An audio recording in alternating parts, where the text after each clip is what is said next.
Dans cette nouvelle vidéo, je vous propose d'offrir une revanche à Elani, deuxième bot le plus faible sur le site de chess.com. Donc là c'est 400 Elo, c'est-à-dire de niveau débutant. La dernière fois nous avions joué avec les pièces noires, cette fois-ci nous jouons avec les pièces blanches. Je vais adapter mon jeu à niveau débutant, c'est-à-dire que au niveau de ma stratégie, je vais mettre le roi à l'abri. Ensuite, quand je vais jouer mes pièces, je vais essayer de faire en sorte qu'elles soient protégées. Et puis je vais m'intéresser au dernier coup joué par mon adversaire. Et voir notamment s'il ne met pas une pièce en prise. Très souvent chez les débutants, c'est ça qu'on a du mal à voir. C'est le dernier mouvement de l'adversaire, si c'est dangereux pour nous, ou au contraire, si c'est une erreur de l'adversaire et si ce n'est pas un cadeau. Je vous propose de commencer.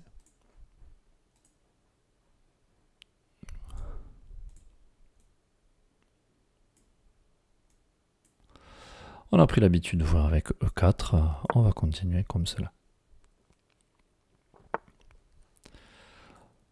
On sort le cavalier, on va sortir le fou et puis on va faire le roc.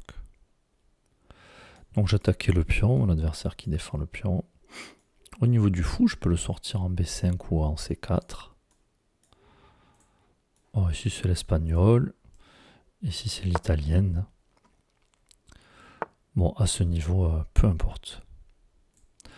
Mon adversaire qui renforce la défense du pion E5 et qui en même temps ouvre la diagonale de son fou. Alors je peux être tenté de jouer H3 pour éviter que le fou vienne se mettre entre madame et enfin dans l'alignement de la dame et du cavalier. Bon, s'il le fait, on le laisse faire. Après tout, c'est un coup qu'on voit très souvent chez les débutants. Donc. J'aimerais sortir ce fou aussi. Donc j'ai le pion qui me gêne. Oh, j'aimerais l'avancer en D4, mais ici, je pourrais pas. Si jamais mon adversaire prend, j'aurai du mal à prendre du cavalier. Sinon, je pourrais perdre la dame au passage. Je pourrais faire revenir mon fou, mais j'aurais l'impression de bouger deux fois le fou. Bon, on a dit nous qu'on voulait mettre le roi à l'abri, donc on va le faire. Et puis on va attendre de voir ce que fait l'adversaire. L'adversaire qui sort son cavalier, s'attaque mon pion. Pour le moment, mon pion est protégé. Je peux renforcer et jouer la symétrie de ce que propose mon adversaire. A noter qu'ici, mon adversaire à 400 Elo joue des coups tout à fait standards qu'on verrait chez des joueurs même à 800, voire 1000 Elo, voire plus. Donc pas d'erreur à signaler. Je peux aussi faire la même chose que mon adversaire, avancer le pion et puis venir clouer son cavalier. Bon. Sortira le fou. Mon adversaire qui bouge à nouveau son fou. Donc étrange d'être venu ici pour m'embêter et puis repartir. Alors ici on a les fous qui se regardent. Donc je pourrais prendre son fou. Est-ce que ça m'apporte quelque chose? Je prends son fou, mon adversaire est obligé de reprendre du pion. On se retrouve avec deux pions, les uns derrière les autres, sur la colonne E. Mon adversaire n'a pas roqué. Puis là, tant que le roi est au centre, j'ai plutôt envie que les pions disparaissent des colonnes centrales pour avoir une tour en face du roi, ce genre de choses. J'ai pas envie qu'on mette un autre pion. Mon fou est protégé, je peux le laisser prendre. Après, prendre de mon pion D, bon, du coup, ça m'ouvrirait cette colonne partiellement en tout cas. Après, moi j'aime bien ce pion qui défend un 4, et puis j'aurais envie de le pousser tôt ou tard en D4, voire en D5. Alors j'aimerais bien qu'il vienne faire une fourchette ici. Non, je vais reculer mon fou tout simplement pour pouvoir reprendre du pion A si j'ai besoin. Ah, mon adversaire qui déplace son fou. Donc là, alors, première fois, deuxième fois, troisième fois, alors que le roi est toujours en plein milieu. Et puis là, elle se met dans le vis-à-vis de mon pion. Donc je vois pas de raison de ne pas prendre ce fou. Hein. Et puis quand même, j'arrive pas à sauver mon pion parce qu'il est en train de se faire attaquer par le déplacement du cavalier. Pas très grave. Hein. Parce que bon, je suis d'accord de perdre un pion pour gagner un fou.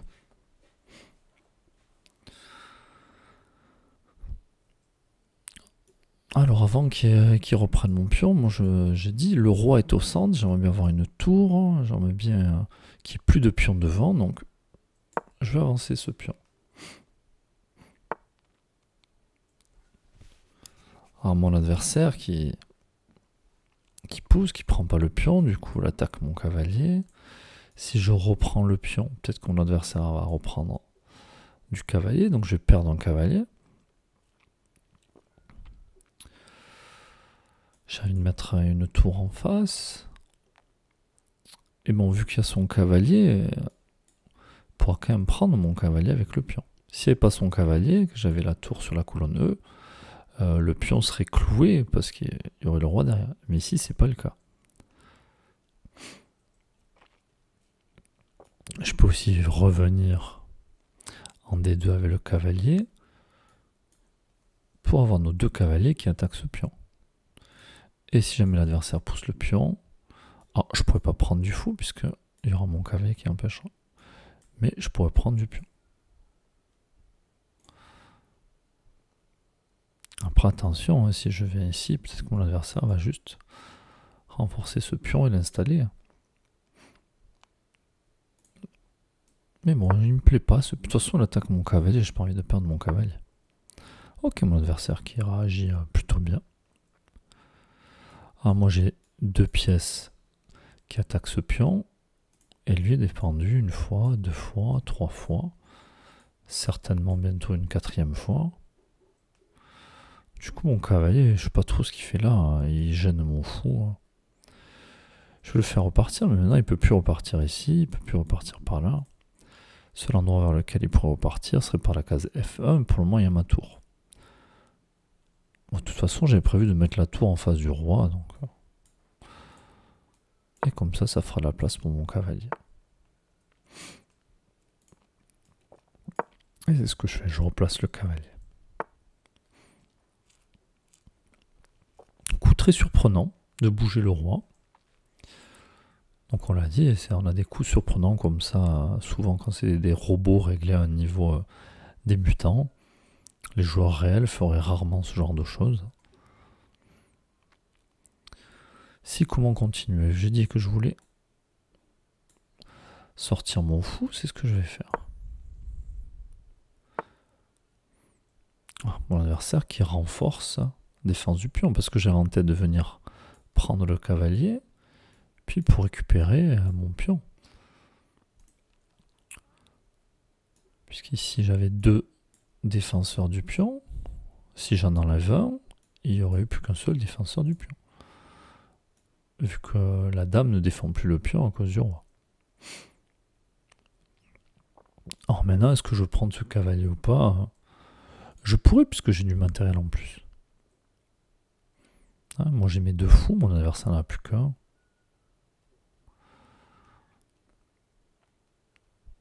Bon, ce pion en E4 m'embête.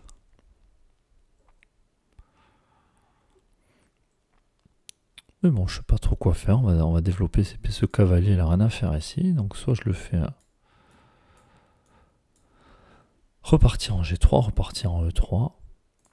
Parce qu'il aura de l'avenir en E3, je sais pas trop. Mais en tout cas, il défendra mon pion. Ce qu'on va faire.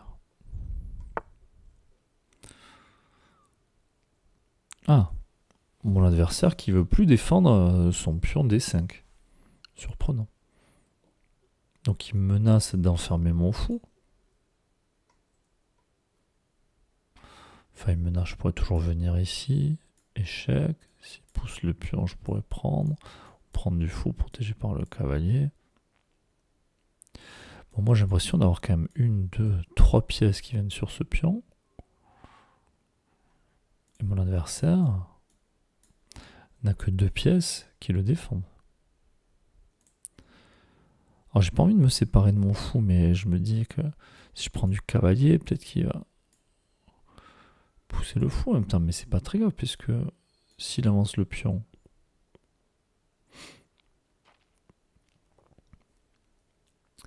il sera plus soutenu par l'autre pion si je l'ai capturé.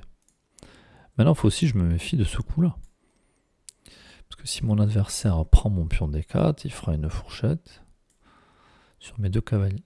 Oui, sauf que pour le moment, mon pion D4 est défendu par ma dame. Donc là, je vais prendre le pion, mais je ne sais pas encore de quelle pièce. Je pourrais aussi d'abord prendre le cavalier. Le problème, c'est que si je prends d'abord le cavalier, peut-être que mon adversaire va pousser en C4 avant de reprendre mon fou. Maintenant, s'il pousse en C4, peut-être que mon fou il va prendre l'autre cavalier. Et je menacerai la dame. Du coup, je vais commencer par prendre ce cavalier.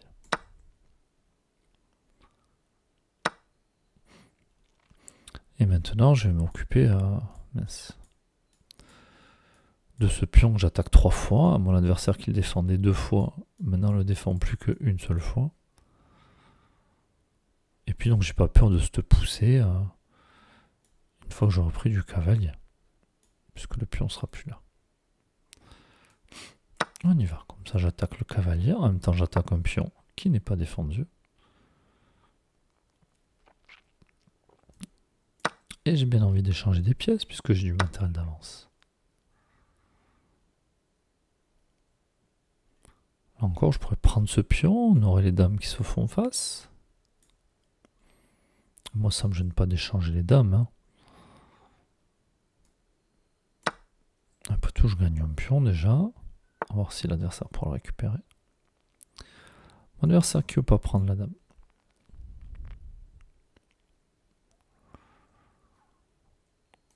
Mais moi, je dis que j'étais plutôt favorable. Donc, jouons sans les dames.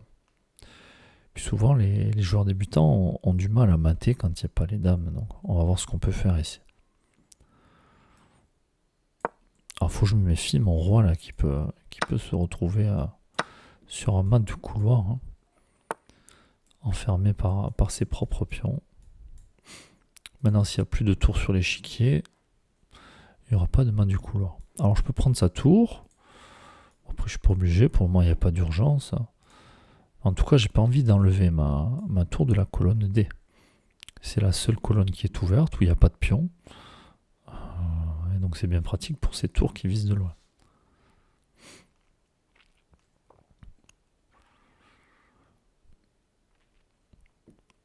Mais bon, je vois pas de... On peut jouer aussi sans les tours après tout. Allez. Donc là, on se retrouve dans ce qu'on appelle une finale. En général, pour la finale, on avance le roi. Et même, on va le faire monter si on peut. Et en fait, lui va nous aider à grappiller des pions. Pour moi, je touche pas à ce cavalier puisqu'il défend mon pion. Et de toute façon, le fou de case noire pourra jamais toucher à mes pions qui sont sur case blanche. Par contre, il peut toucher à ce pion-là. Donc, j'ai pas envie de le perdre. Alors, si je l'avance, je le perds. Donc, j'aimerais bien pouvoir le défendre, ce pion. Pour le moment, je peux pas. Il y a mon fou qui m'empêche. Donc, je vais décaler mon fou en prévision du moment où mon adversaire va vouloir attaquer ce pion. Et maintenant, je le défends. Donc là, c'était un coup qui n'était pas forcément évident à voir. En fait, si on s'est posé la question, tiens, pourquoi mon adversaire replace son fou? Que fait son fou? Il est sur ces 2 diagonales. Et donc, il faut anticiper qu'à un moment, le roi ne sera plus en train de gêner le fou. Et c'est ce qu'on a fait. Alors maintenant, j'ai envie d'approcher mon cavalier pour venir grignoter des pièces. Puis ce pion, il est sur case blanche. Donc le fou qui est sur case noire ne pourra jamais protéger ce pion. Pour moi, il n'y a que le roi qui peut le protéger. Donc si jamais mon cavalier venait ici, à moi de trouver le chemin qu'il doit faire, je pourrais récupérer ce pion. Après, je serais peut-être plus intéressé par récupérer le pion qu'en B7. Parce que moi, j'ai des pions qui demandent qu'à avancer et à faire une autre dame.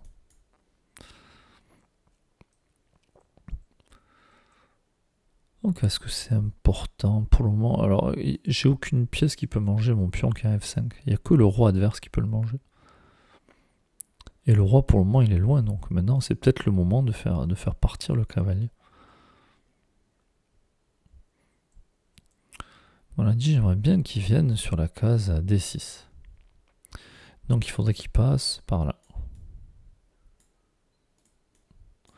Ici, ici.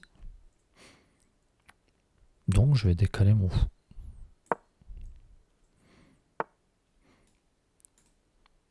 Et je vais aller placer mon cavalier en D6 tel que je l'ai prévu. Ah, mon adversaire qui joue A5. On se dit, tiens, peut-être je peux manger ce pion. Oui, mais moi j'aime bien le fait que mon pion protège le pion C5. Mais là, je crois que mon adversaire a oublié que mon cavalier aussi peut prendre. Donc oui, mon cavalier il veut aller en D6, mais là j'ai le droit de me dire, tiens, d'abord je récupère le pion, et puis je pourrais revenir. Et puis en plus quand je récupère le pion, je vais attaquer le pion B7 aussi. Je prends le pion, et puis on va voir si mon adversaire fait quelque chose ou pas. Rien. Donc j'ai ce pion que je peux capturer, j'ai aussi ce pion que je peux capturer de deux manières différentes. On dit que si je capture lui, peut-être que mon adversaire va prendre le pion F2. Est-ce que c'est grave? Non, je pourrais toujours remanger du roi. Mais j'aime bien l'idée d'éliminer le pion B7 pour pouvoir avancer, moi, tous mes pions, et aller à promotion. C'est pour ça que je vais commencer par manger le pion B7. Et en plus, maintenant, je vais pouvoir arriver sur la case que je lorgnais depuis tout à l'heure. Oh, c'est ce que je vais faire. En plus, mon cavalier qui est défendu par le pion.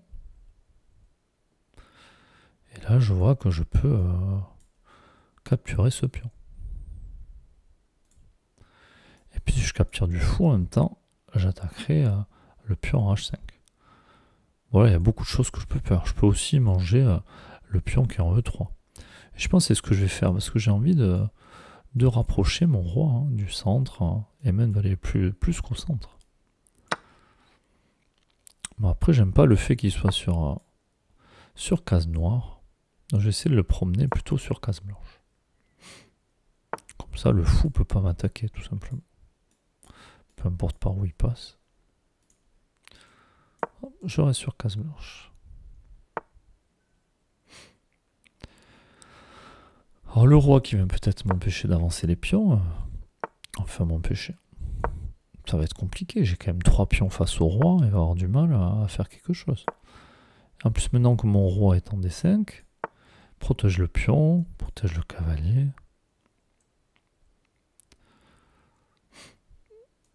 Bon mais j'y vais, je pousse. Alors j'ai pas peur qu'il prenne mon cavalier, parce que je pourrais reprendre du roi, reprendre du pion, mais j'aime bien l'idée qu'il ait 3 pions côte à côte là, donc je vais les laisser ensemble ces pions. Ah, je me dis, son roi il a des soucis à se faire. Hein. Oh pardon, j'ai pris peut-être un peu vite. Donc adversaire qui vient prendre mon cavalier. Je décide de reprendre du roi. Bah, tout simplement parce que mon roi va venir aussi aider à avancer les pions. Et puis le fou, c'est la seule pièce qui m'embêtait, donc je suis bien content qu'on en soit débarrassé.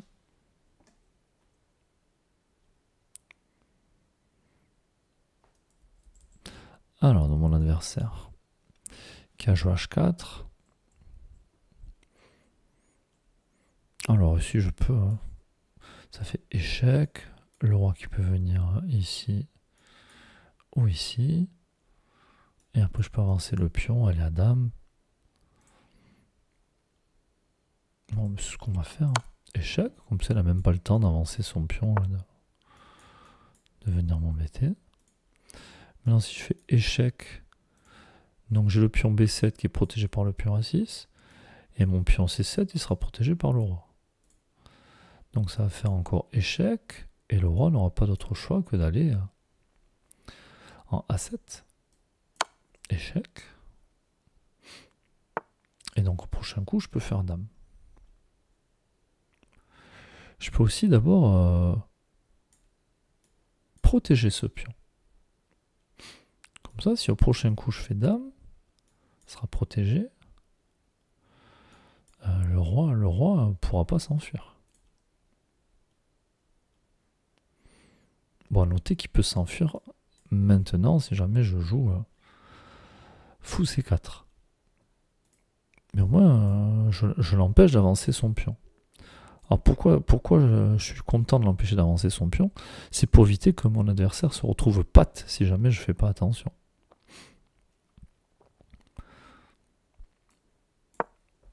Donc je déplace mon fou et là je menace échec et mat. Donc mon adversaire est obligé d'essayer de s'enfuir.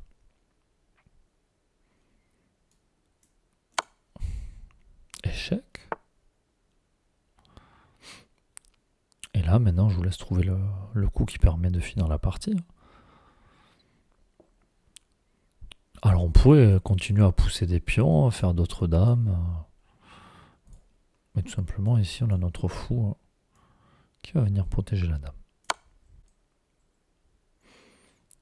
Voilà, j'espère que cette partie vous aura plu. Et comme on a pu le constater, Elani qui a joué beaucoup mieux que la dernière fois. Bon, à part ce moment où elle est venue nous offrir son fou de case blanche. C'est surprenant comme coup. Enfin, j'espère que la vidéo vous aura plu et vous aura apporté des informations. À bientôt!